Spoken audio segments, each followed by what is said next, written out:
SEI, a Faculdade Einstein, a faculdade do sucesso.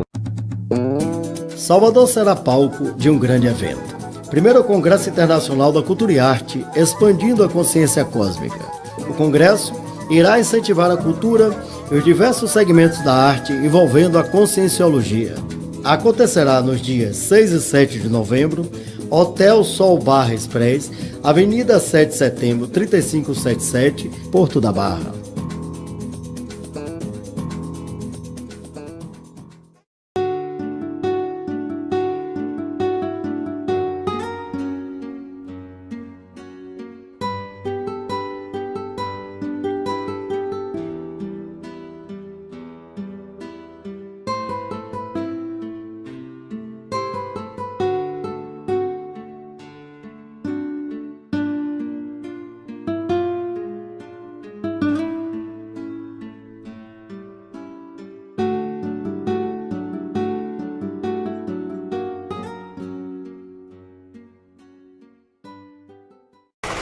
Mente sã em corpo sã. Essa é uma máxima na qual nós somos sabedores e conhecemos. Virou uma marca mundial. Nós estamos aqui com o Leandro Borges, ele que é educador físico, graduado na Universidade Católica do Salvador, né? A primeira da cidade do Salvador e do estado da Bahia. A segunda foi a Faculdade de Bicaraí, Faculdade de Montenegro de Bicaraí, e por final, em 1989, o mesmo fundador da Universidade Católica do Salvador, Alcino Aidiro, fundou a universidade, na Universidade Federal da Bahia, o curso de licenciatura em Educação Física. Engraçado que em 1989, o pró-reitor da Universidade Federal da Bahia era Humberto Ribeiro Moraes. Humberto tinha um projeto, porque Humberto é graduado em Medicina, Farmácia, e mestre em Farmácia e doutor na área, né? E um dos objetivos dele, porque ele dava aula de socorro de urgência na Universidade Federal da Bahia, o reitor era Rogério Vaz, era levar o curso de Educação Física para o ICS, Instituto de Saúde. E aí Edivaldo Machado Boaventura, por sua vez, todo aquele grupo, o grupo da intelectualidade da educação física, né? Todo aquele grupo, Gugel, aquele grupo Poeira e etc. Mas, não, a educação física, ele tem que ser na área de educação. E foi-se para a área de educação. E não se colocou o curso de Educação Física, onde hoje o bacharelado e a parte de saúde está pedindo bastante. Você vê como as coisas mudam. Por quê? Porque o status quo da educação física, ela adentrou no nosso século XX através da visão da calistenia, que era uma visão altamente empírica. Como nós conversamos aqui, a administração de Taylor e Fayol, a calistenia, depois, posteriori, ela adentra com a visão higienista e entra para as escolas. E o indivíduo vai ter licença para ensinar. Né? Só que a coisa foi aprofundando. Né? A concepção de homeostase, a concepção de resposta fisiológica, anatômica, foram obrigando cada vez mais o educador físico a adentrar na área de saúde. Exato. Estamos aqui com o Leandro Borges, que é pós-graduado pela Universidade Gama Filho em Fisiologia. Né? Ele é uma coisa interessante, que ele estudou na Universidade Gama Filho. Em 1992, eu era coordenador de pós da Gama Filho e trabalhava no Departamento de Educação Física da UFBA. Coordenava todo o setor de extensão. Trabalhava com Ademir Santos, trabalhava com Ney Santos. E se questionava a fisiologia ser ministrada por uma pessoa que não fosse graduada em medicina. Sérgio Guida era professor de fisiologia, era mestre em fisiologia e era graduado em educação física, era uma celeuma. Né? Hoje as coisas mudaram. Né? O profissional, o personal trainer, principalmente, ele é, digamos assim, um esculpidor do ser humano, porque ele vai trabalhar cada ser humano por pedaço. Aí eu te pergunto, Leandro, como é esse maravilhoso trabalho que você desenvolve com exercício físico supervisionado no ato profilático, né, do tratamento da obesidade e doenças metabólicas associadas? Bom, boa tarde. Eu gostaria de iniciar esclarecendo a diferença entre atividade física e exercício físico. É muito comum as pessoas fazerem essa confusão, né, porque a atividade física é todo e qualquer movimento corporal que eleve o gasto energético acima dos níveis de repouso. Então as pessoas costumam achar ou interpretar uma caminhada até a padaria, um subir escada, como se isso fosse um exercício físico. Quando na verdade o exercício físico ele precisa ser planejado, ele precisa ser quantificado. E as adaptações benéficas que é gerada pelo exercício físico só ocorrem se houver sobrecarga gradual e incremental. Então, a importância de se praticar exercício físico para a prevenção e o tratamento da obesidade se dá a partir do momento em que o indivíduo precisa interpretar a obesidade como uma doença. As pessoas têm apenas a visão esteticista da obesidade, né? E é fácil compreender isso porque a obesidade, histórico, né? Além de ser histórico, as pessoas têm a falsa sensação de que doença é só quando apresentam um sintoma, né? Exato. E o sintoma da obesidade, que é o aumento do tecido corporal, da gordura visceral, né? Ele é um sintoma que, por vezes, não é limitante à atividade de vida diária dos indivíduos. Então, a gente conhece indivíduos com sobrepeso ou com obesidade que conseguem realizar suas atividades diárias normalmente, como ir trabalhar, como interagir socialmente, e ele não consegue se perceber o quanto que ele está doente, né? E essa doença, né, é uma doença que pode potencializar outras patologias associadas, que são patologias extremamente nocivas à saúde do corpo humano. Sobretudo porque são silenciosas. E aí a gente pode citar as comorbidades como a hipertensão arterial, a diabetes, como a própria hipercolesterolemia, né? A disfunção da tireoide, que é muito comum também. Inclusive, né, o indivíduo, quando apresenta essa associação de diversas patologias, a gente já o considera como uma condição de síndrome metabólica. É interessante, eu tive a curiosidade de verificar junto à Associação Brasileira de Obesidade, de estudos da obesidade e síndrome metabólica, e eles fizeram um levantamento estatístico de quantas pessoas no Brasil, né, apresentam sobrepeso ou obesidade, e podemos destacar que em média 52% da população brasileira está acima do peso. A gente está falando aí de quase 100 milhões de pessoas, né? Agora, diga uma coisa, você me lembrou um negócio interessante. Doença pela Organização Mundial de Saúde saúde é um completo bem-estar físico, mental e social. Lendo engano, essa concepção. Porque a doença, em verdade, é desobediência. E a saúde é obediência. Você acha que um dos grandes problemas da sociedade para a obesidade é exatamente pela desobediência, digamos assim, do aspecto geral do indivíduo, né? Por exemplo, o cara, eu vou tirar o exemplo do meu sogro. Meu sogro, em verdade, ele é diabético, né? Certo? Mas ele exagera, porque você sabe que a produção de diabetes não é açúcar consumido, é todo aquele contexto que vai muito mais além, que você pode nos falar que tem mais capacidade para tal.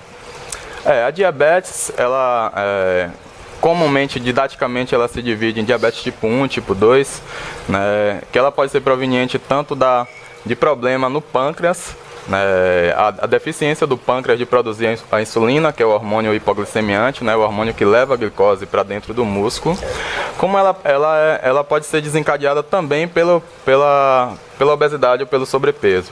Porque hoje a gente sabe que o tecido adiposo ele funciona como órgão endócrino. Então ele produz diversas citocinas que são capazes de influenciar o metabolismo do corpo como um todo. E essas citocinas, ela interfere agora na sinalização da insulina para levar a glicose para dentro do músculo e dos órgãos ativos. Então, às vezes, o indivíduo tem até a produção de insulina normal, tem a sua injeção na corrente sanguínea do hormônio produzido pelo pâncreas normalmente, mas as citocinas produzidas pelo tecido adiposo, elas são capazes de influenciar os receptores dessa insulina nas estruturas e comprometer a sinalização da insulina para levar a glicose para dentro do músculo. Deixa eu fazer aqui um parênteses, um hiato, né? É isso que eu estou querendo que você chegue. Você acha que... eu acho que achar a hipótese, a resposta provisória pode ser modificada. Você tem certeza que a visão profilática do exercício combate várias doenças, inclusive a diabetes? E aí a minha pergunta, que eu recapitulo, é o seguinte, essas doenças são causadas pela maioria pela desinformação da sociedade em relação a isso, porque a televisão solta direto, né? Isso. As coisas. É verdade. Em verdade, a gente diz que essas doenças, elas são idiopáticas, né? Ou a grande maioria delas, elas têm uma etiologia que é desconhecida, né, pelo menos aprofundadamente para a medicina.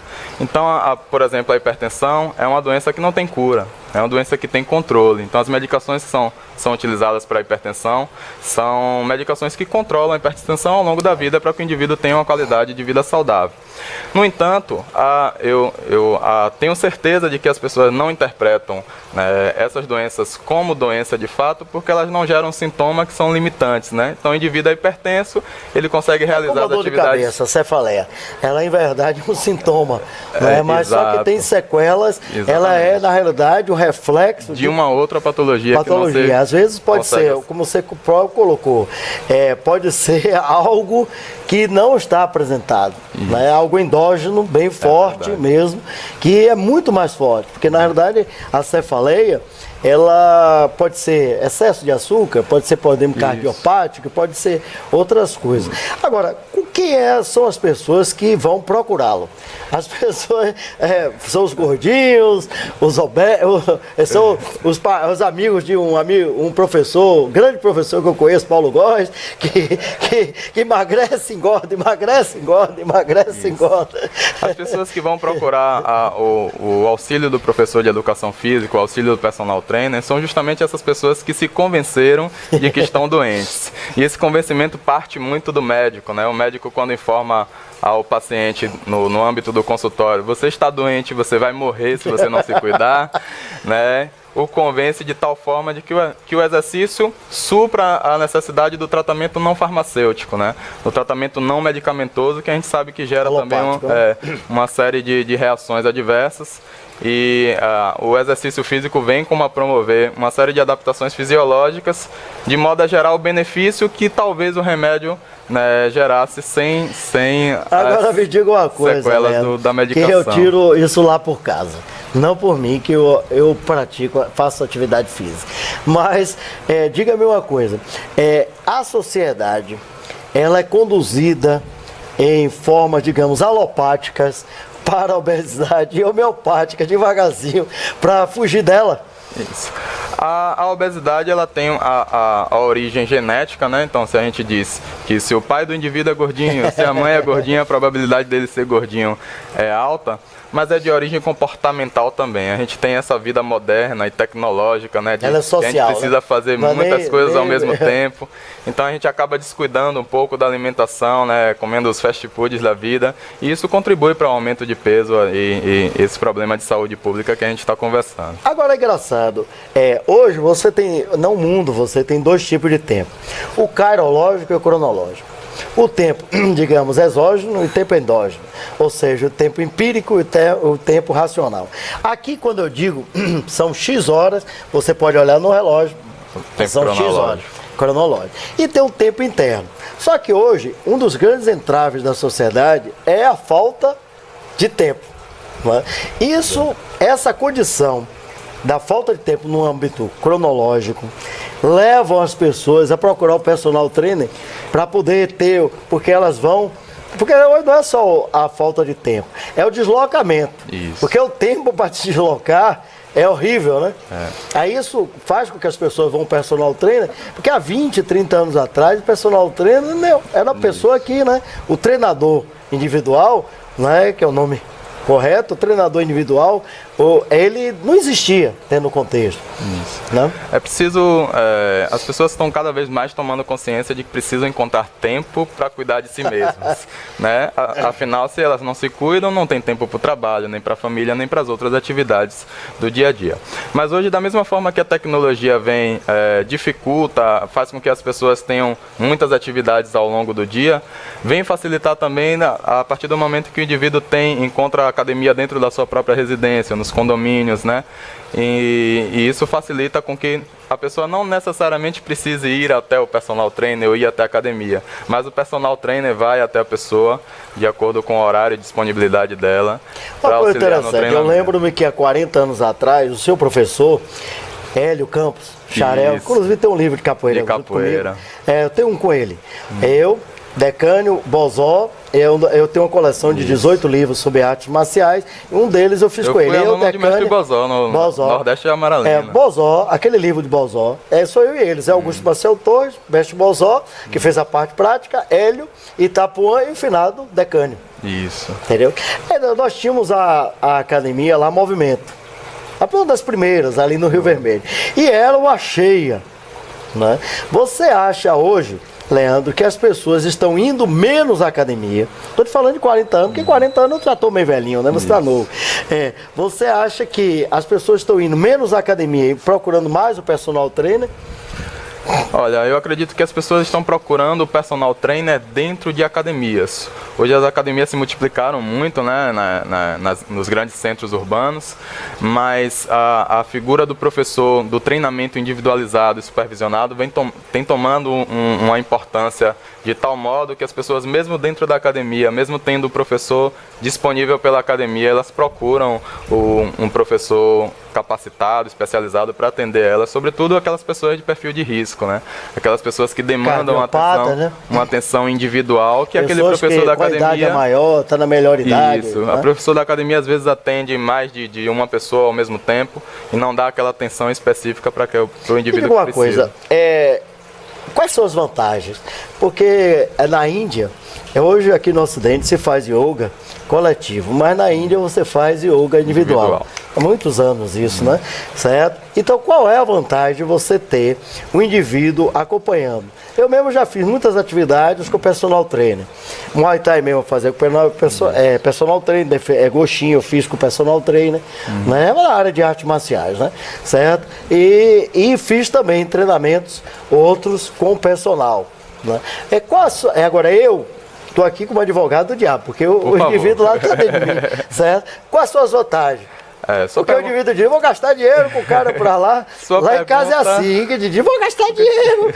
Quando eu posso ir pra academia, mas nunca vai. Sua pergunta é muito pertinente, assim...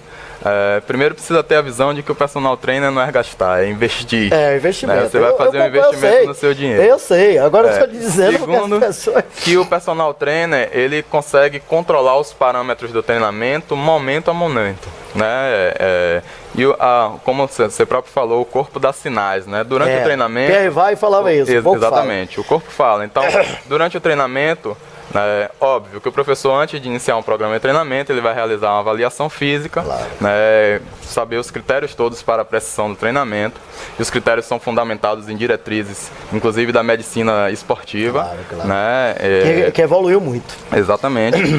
E após uma avaliação criteriosa, definindo os objetivos e a necessidade de cada indivíduo, o acompanhamento, a supervisão no treinamento faz com que você controle as variáveis de tal modo a permitir a segurança do treinamento. Então, às vezes o indivíduo é obeso, precisa emagrecer, precisa aumentar a atividade, a intensidade da atividade aeróbia. Mas se você não preparar as articulações dele, a coluna dele para suportar a sobrecarga durante o treinamento, pode ser que ele se lesione durante o processo. E o personal trainer está ali para aprimorar o treinamento de modo a ele atingir os resultados com a maior velocidade, com a maior brevidade. É uma coisa interessante que você falou. O aspecto isométrico, né, do resultado dos exercícios enquanto corretivo e engraçado. Olha, eu trabalhei na Universidade Federal da Bahia, Departamento de Educação Física. Coordenei todos os cursos de Tai Chi, Yoga, artes marciais de lá, de 90 até 93. Depois fui para Gama Filho coordenar o estado da Bahia, depois fiz coordenações fora daqui. Evoluiu bastante a atividade física, o contexto físico, a estética física, a abordagem física e toda a ciência que envolve o contexto do educador físico, digamos assim, que são várias ciências, né? Agora, diga-me uma coisa, você pegou um momento bom da educação física, porque é um momento em que ela está evoluindo, ela está dentro do corte. No corte não, ela deu já um corte epistemológico, ela já segue uma linha de pensamento, epistemologia, como você falou aí. Por exemplo, Nós tivemos casos aqui, eu posso falar porque eu conheci, meu amigo, sinal ele me cita em vários livros e temos alguns trabalhos juntos, Ivo Rangel, morreu com um problema sério na coluna. Né? Haja vista que exercício mal feito. Né? Temos outros aqui que estão vivos, eu não vou citar, do judô, da capoeira, que você sabe muito bem do que eu estou falando, que tiveram sequelas, lordose, escoliose. O que você acha que é importante para a sociedade, dentro do contexto dessa evolução científica do educador físico como um todo? Porque você tem a visão antropológica, a visão cinesioterapêutica, cinesiológica. Isto é importante para a sociedade, que você vai trabalhar com cada indivíduo. Com certeza. Eu posso citar a você que nos últimos 10 ou 20 anos, a área de educação física que tem mais publicado artigos científicos na área da medicina esportiva, porque a gente sabe que é antiético estudar ou submeter o indivíduo doente a uma condição de estudo. E muitas vezes é antiético pegar o indivíduo doente e submeter ele a uma condição de estudo. Mas como o exercício físico ele é capaz de perturbar o sistema fisiológico, né, de fazer um desequilíbrio exatamente. homeostático. Desequilíbrio homeostático seria como eu sou, redundância, quebrar toda a concepção homeostática. Como exercício ele é capaz de fazer isso. Homeostase é equilíbrio, eu falar vai ficar redundante. Como o exercício é capaz de fazer isso, então tem se utilizado muito o exercício físico para estudar inclusive condições patológicas. No que você me fala da questão da importância para indivíduos, né, se precaverem de uma determinada... né, uma visão profilática. Isso, de uma determinada lesão, é justamente a importância da avaliação física. O exercício, se ele não for prescrito e supervisionado corretamente, propriamente exatamente, ele pode gerar desequilíbrio, ele pode ser, inclusive, causar malefícios ao indivíduo, né? Você faz a anamnese, então você faz o diagnóstico e você tem o processo do prognóstico. Exatamente. Se o indivíduo, normalmente o indivíduo apresenta predisposição a algum tipo de alteração postural, que normalmente é identificada na avaliação física, seja pela assimetria de segmentos, seja pela própria postura observada mesmo, e junto com a equipe multidisciplinar, né, a gente não hoje, pode... Fisioterapeuta, psicólogos, né? Hoje você tem uma multidisciplinaridade, né? Que é transdisciplinaridade, como diz alguns autores. Exatamente. Com o auxílio desses profissionais para estar fazendo o diagnóstico correto daquele indivíduo, é possível intervir, garantindo a segurança do treinamento e, sobretudo, corrigindo as eventuais alterações posturais que ele possa ter. É interessante, nós conversamos aqui com o Leandro Borges, ele está dando-nos, que em verdade ele ainda está conosco aqui, vai dar suas considerações finais, a importância da educação física para a sociedade. O Conselho de Educação Física, o CREF, que exatamente a regulamentação da profissional de educação física, 1º de setembro de 1998, políticas à parte, tem batido muito na formação escolástica, profissional e ética desse indivíduo. É você que fez capoeira, eu estou aqui apresentando fatos, não estou dando juízo de valor. Nós tivemos muitas sequelas por causa do passado adentrado dentro da capoeira. Não foi só dentro da capoeira, dentro do remo e tal. Por quê? Porque o profissional de educação física, né, inclusive existe um livro da Brasiliense, não sei o autor, Educação Física Não é Física, não é isso que era chamado em colégio, era uma abordagem somente voltada, né, para, digamos, fugir das aulas regulares nas escolas. E as academias, ela tinha somente o aspecto estético. Hoje não. Hoje, como ele falou, sabiamente, com uma dimensão epistemológica bem concisa, o profissional de educação física, ele aí está para trabalhar dentro do contexto da saúde como um todo. Uma visão, digamos assim, holística do todo, onde envolve o fisioterapeuta, o educador físico, o psicólogo, o enfermeiro, o pedagogo, o psicopedagogo também, que já é o psicomotricista, diversas pessoas que estão hoje imbuídas em dar uma certeza de visão da saúde dentro de uma abordagem científica. Nós conversamos aqui com o Leandro Borges, estamos finalizando, o e-mail dele, o telefone está aí, certo? Você querendo fazer personal trainer, tem amigos meus como o professor aqui que está me ouvindo, e eu mando aqui um abraço, professor Paulo Gorres.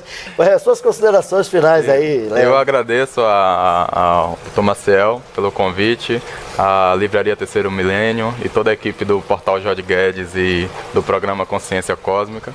E queria deixar a mensagem de dizer que exercício é remédio, né? Precisa ser administrado, tomado todo dia, mas como todo remédio, ele precisa ser tomado na dosagem correta e somente o profissional de educação física é capaz e habilitado para dimensionar essa dosagem, né, para cada indivíduo. Obrigado. Aí, Jorge, vamos divulgar o nosso congresso, a nossa queridíssima Anita Guedes, que comanda esse trabalho aqui belíssimo, apoiado pela Livraria Terceiro Milênio, essas figuras aqui maravilhosas, Márcio e Jussara, que eu conheço há pouco tempo, mais de 30 anos. Tive a oportunidade de trabalhar, né, no período que Márcio estava na Faculdade Católica de Ciências Econômicas da Bahia, eu estava na coordenação dos cursos de pós-graduação. São pessoas sérias e estão nos apoiando nesse evento aqui. Chegamos ao final, como disse no Saibeamente Leandro Borges, né? É interessante lembrarmos que, se você acha cara a educação, procure saber o preço da ignorância. Se você acha caro a saúde, procure saber o preço da doença. Para evitá-la, é óbvio, Lulante, plagiando Nelson Rodrigues, que o sistema melhor é você ter um personal trainer para ajudá-lo no contexto da profilaxia. FACEI, a Faculdade Einstein, a faculdade do sucesso. Salvador será palco de um grande evento. Primeiro Congresso Internacional da Cultura e Arte, expandindo a consciência cósmica. O congresso irá incentivar a cultura e os diversos segmentos da arte envolvendo a conscienciologia. Acontecerá nos dias 6 e 7 de novembro, Hotel Sol Barra Express, Avenida 7 de Setembro, 3577, Porto da Barra.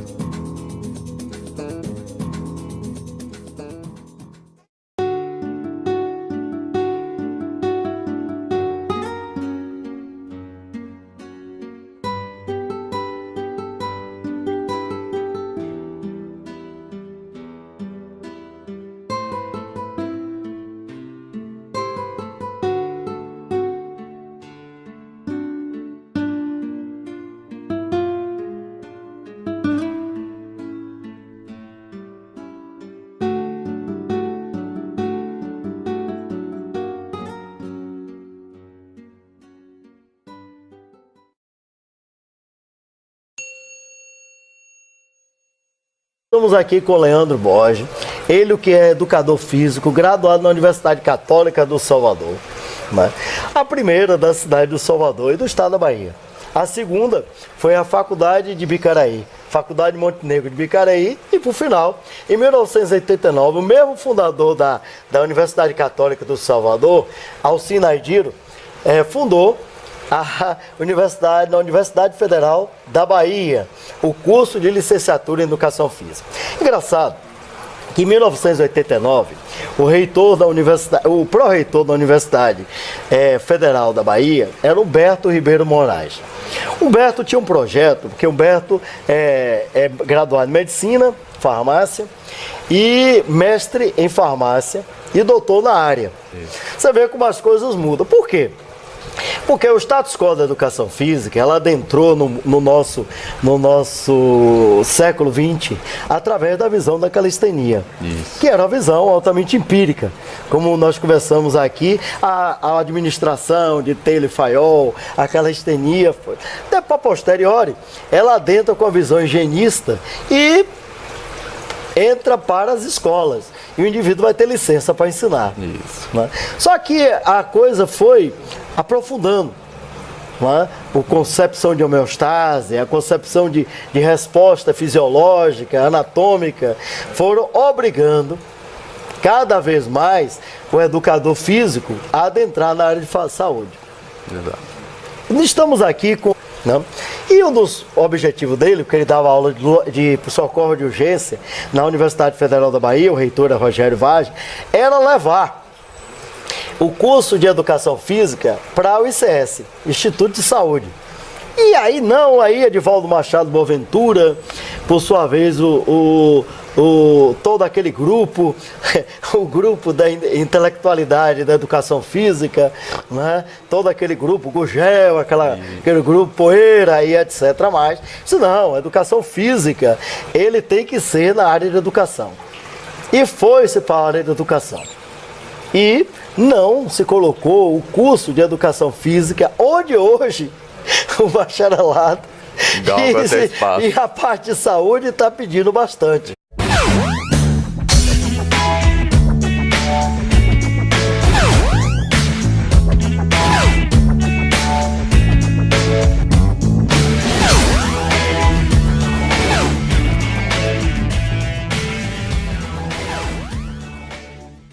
FACEI, a Faculdade Einstein, a Faculdade do Sucesso. Salvador será palco de um grande evento. Primeiro Congresso Internacional da Cultura e Arte, expandindo a consciência cósmica.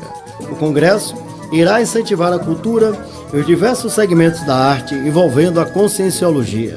Acontecerá nos dias 6 e 7 de novembro, Hotel Sol Bar Express, Avenida 7 de Setembro, 3577, Porto da Barra.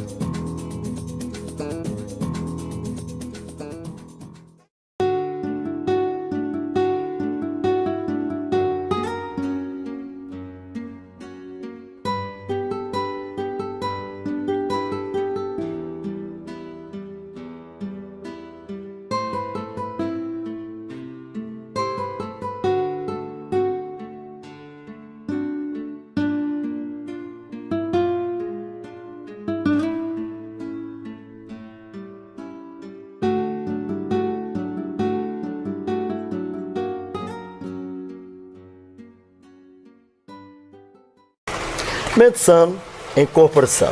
Essa é uma máxima na qual nós somos sabedores e conhecemos. Virou uma marca mundial. Nós